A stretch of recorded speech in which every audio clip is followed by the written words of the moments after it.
apenas 1% só dos brasileiros são ateus. Então talvez se você um dia acordou aí e falou assim, nossa, agora eu tenho certeza que eu não acredito em Deus, que eu sou um ateu, talvez você esteja no dilema de como sair do armário, né? De como revelar isso para as pessoas que você conhece, para seus amigos, para seus parentes.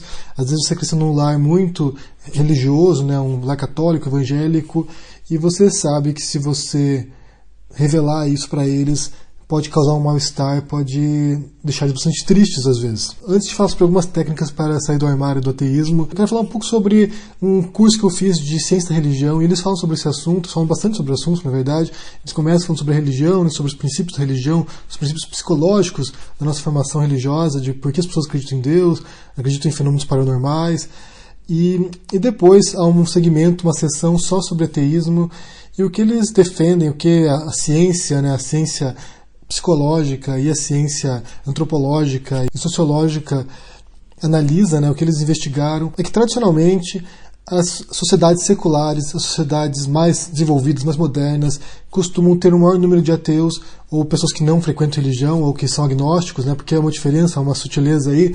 Um agnóstico, alguém que talvez até acredite em alguma coisa transcendental, até acredite em alguma entidade espiritual, algum tipo de criador, mas que não segue nenhuma religião institucional. E o ateu é aquele que realmente não acredita em Deus e não tem dúvida de que Deus não existe, embora não possa provar. Porque as pessoas não têm nem como provar que ele existe nem que ele não existe.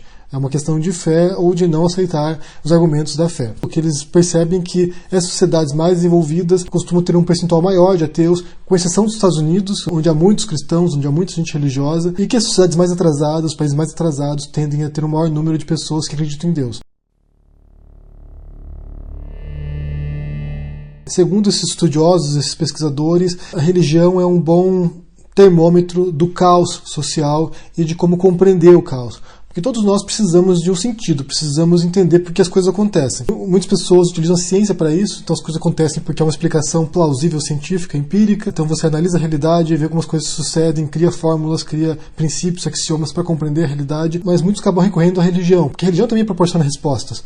Ou seja, quando há uma sociedade muito caótica, onde as instituições não funcionam, onde a sociedade não tem uma estruturação harmônica e onde as pessoas não têm segurança muitas vezes, não sabem se a vida dela tem um valor, elas tendem a recorrer a explicações transcendentais, porque quando menos na religião há uma promessa muitas vezes de uma vida após a morte melhor. Então esse mundo é um caos, esse mundo é uma zona, aqui o pau está comendo, mas eu sei que depois da morte, se eu for uma boa pessoa, eu vou para o céu, eu vou para um reino espiritual melhor, onde não vai ter essa bagunça, não vai ter esse caos, não vai ter essa violência. Segundo os pesquisadores, o fato de que certos países como a Noruega, a Finlândia, a Escandinávia em geral, ou a França, a Alemanha tem um grande número de ateus, é porque nesses países não há esse caos social, não há essa desestruturação social, as instituições funcionam melhor, há boas polícias, há bons tribunais, há bons hospitais, então a pessoa não precisa recorrer à divindade para ter uma solução para seus problemas cotidianos.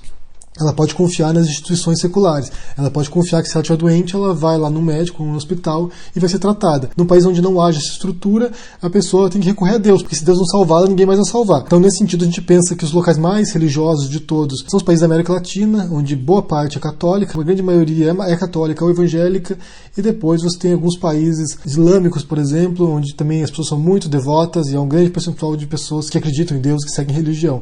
Onde, em alguns casos, você ser um apóstata, você ser um ateu, é um caso até de morte, pode até ser condenado à morte. Ou seja, a conclusão, quanto mais sofisticada uma sociedade, quanto mais segura, mais estruturada, menos pessoas acreditam em Deus. Quanto mais atrasada, quanto mais perigosa, quanto mais desestruturada, mais pessoas acreditam em Deus. E isso é uma coisa que eu percebo muito aqui na Europa. Em muitos casos, as pessoas nem se questionam sobre esse assunto, nem se debate isso, nem se fala de Deus. Muitas pessoas são ateias e isso não é um problema, isso não é uma questão, não há nenhum tipo de estranhamento, não há nenhum tipo de indagação sobre isso. Mesmo na escola onde meu filho vai, você tem a opção de escolher entre o ensino religioso ou o ensino laico, um ensino de valores morais, de valores éticos, e boa parte das crianças, quase todas as crianças, vão para o ensino laico, para o ensino moral, enquanto que é um percentual muito pequeno, muito reduzido, de um grupo de alunos de, sei lá, quase 200, 300 alunos, apenas uns 30 vão para ensino religioso, católico, nesse caso. Então você se descobriu ateu aí no Brasil, que é um país muito religioso, onde há uma discriminação muito grande para quem é ateu, embora talvez seja um pouco mais velado, não seja tão escancarado assim, mas nesse estudo dos cientistas aí sobre religião, que eles que eles perceberam, que eles identificaram, é que em sociedades onde as pessoas acreditam em Deus, essas pessoas confiam mais em predadores sexuais, mais em estupradores do que em ateus, para você ver o grau de preconceito que há internalizado muitas vezes. Então você se descobriu parte desse grupo que tem um tremendo preconceito e você quer sair do armário, você quer revelar isso para as pessoas.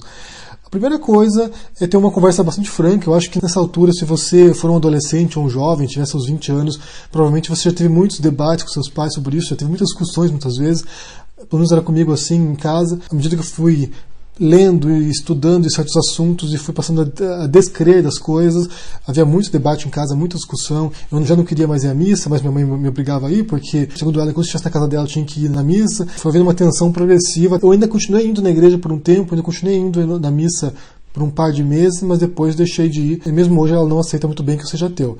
Nesse caso, a conversa franca pode ajudar, mas também não quer dizer nada. Mas eu não sei se é o tipo de coisa que você tem que sair falando para as pessoas. Você pode simplesmente acreditar ou não em qualquer coisa, não precisar ficar criando briga por aí, discutindo com as pessoas sobre isso. Se você estiver no meio de pessoas que falam sobre religião e você não quiser participar do debate, simplesmente fica quieto e ouça, ou vá embora, ou faça outra coisa. Você não tem a obrigação de ficar comprando a briga, a não ser que você seja um ateu militante, que também é muito chato, mas você pode ser um ateu que quer desmontar os argumentos dos outros, e isso também é normal. Isso tem muitos militantes de ateísmo pelo mundo aí. O Richard Dawkins é um desses casos, que é um dos principais nomes do ateísmo no Reino Unido. Ele sim participa de debates para desconstruir argumentos religiosos. É uma opção, mas eu não faço isso não. Eu acho que cada um tem direito de acreditar no que quiser. E se você não quiser acreditar em nada, também não tem problema. Eu faria uma coisa meio gradual, aos poucos, lançando a ideia de que você não acredita em nada. E se a pessoa perguntar para você o que você acredita, você fala que não acredita em nada e vê a reação das pessoas.